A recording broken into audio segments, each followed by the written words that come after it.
Olá, pessoal do segundo ano, vamos à nossa quarta videoaula e última em relação à nossa primeira avaliação do segundo bimestre.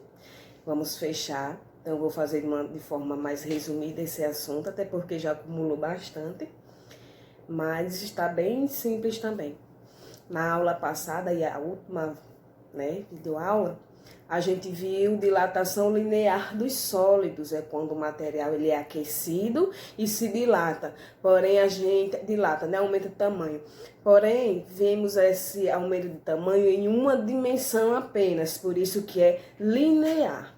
Já nesse próximo assunto, que é na página 24, começa na página 24, dilatação volumétrica dos sólidos, a gente vê a dilatação não só de um lado só, de linear, e sim os três, as três dimensões, isso que é volumétrica. E ele diz sólidos, mas esse tipo de dilatação nós podemos usar na dilatação também para sólidos, para líquidos e para gases em pressão constante, ok? Então nós já vimos que todo material, quando ele é aquecido, ele se dilata. E é o oposto também, quando ele se resfria, ele se comprime, mas nós estamos falando mais sobre dilatação, o aumento de tamanho, nesse caso aí é volumétrico, leva em consideração as três dimensões do objeto. E por levar em consideração essas três dimensões, a equação já muda um pouco, e fica ΔL, que é a variação, ΔL não, ΔV, que é a variação desse volume do objeto, igual esse símbolozinho aí, gama, que significa o coeficiente de dilatação volumétrica. É igual o coeficiente que a gente viu na aula passada. Certos materiais têm seu valor específico. Quanto maior for esse coeficiente de dilatação volumétrico, maior o objeto se expande. Maior ele tem facilidade de dilatar. Então, esse gama na equação significa coeficiente de dilatação volumétrico. Esse V0 é o volume inicial do objeto. E ΔT, do mesmo jeito da equação passada, significa variação de temperatura. Então, muda algumas coisas, certo, gente? Em relação à variação volumétrica, na página 25 do livro de vocês, tem uma pequena equação que diz que ele é 3 vezes alfa, ou seja, ele é 3 vezes o coeficiente de dilatação linear, que a gente já viu na aula passada. Esse gama é 3 vezes, por exemplo, tinha um lá na página, na tabelinha, voltando para a tabelinha da página 17, do chumbo é 29 vezes 10 elevado a 6. Se eu for usar esse mesmo valor para o chumbo, agora em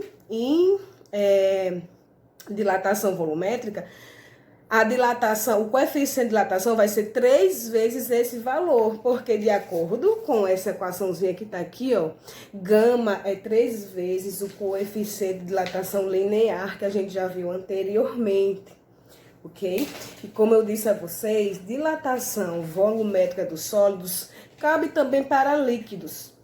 Sim, cabe também para líquidos, está na página 26. Dilatação dos líquidos. A equação é a mesma, Só que ao invés do ΔV, só o ΔV coloca um Lzinho para identificar que é de líquido. Gama L, que é a dilatação volumétrica de um líquido. V0, velocidade, lá eu misturando. Volume inicial. E ΔT, variação de temperatura.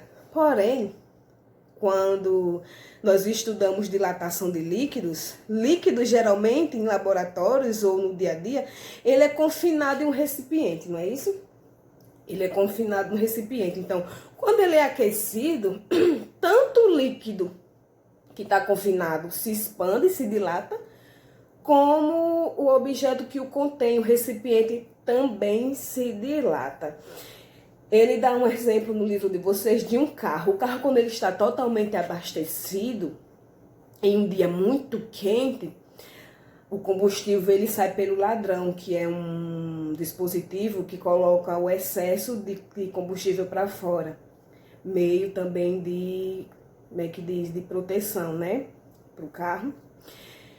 Então significa que o combustível no dia quente se dilatou devido à maior temperatura. Mas, se tanto o líquido como o recipiente se dilatam, por que o líquido derrama? Não é isso? Porque se o líquido dilatou, o recipiente também dilatou, o recipiente iria comportar esse líquido pela lógica.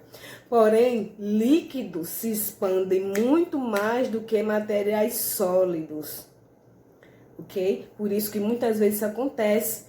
E para que isso também aconteça, tem que ter bastante líquido, quase cheio, né? Para ele derramar. Ele diz aí que a dilatação do líquido que ultrapassa a dilatação do recipiente é denominado de dilatação aparente.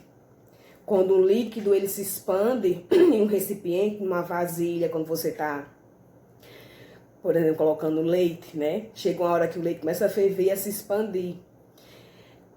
O recipiente ele se dilata. Porém, o leite ele se dilatou mais, né? O volume dele aumentou muito mais, por isso que ele sai para fora do recipiente. Então, isso é chamado de dilatação aparente, que tem um cálculozinho que a gente vai ver posteriormente, certo? Na página 28, fala um pouco sobre dilatação anomálica de líquidos. O que significa isso? A gente até agora estudou que materiais sólidos, líquidos e gasosos, quando eles são aquecidos, eles se dilatam, não é isso? Mas tem certos líquidos, como água, quando eles são resfriados, né? Quando eles chegam a uma temperatura de 4 graus, 3, 2, 1 e 0, ele começa a se expandir. É o oposto. Ele começa a congelar e se expandir. Ele é como se fosse contra as leis da dilatação. Todo material que é aquecido se dilata, se expande. E todo material que é resfriado se contrai, diminui.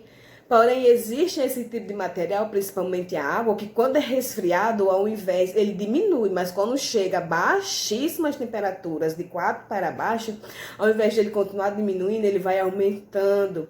Nós chamamos de dilatação anomálica, né? Devido à composição, que há uma quebra na estrutura. Enfim, em relação de cálculos, eu vou fazer uns agora para vocês.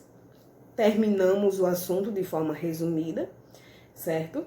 Então, vamos à parte aqui de alguns exemplos.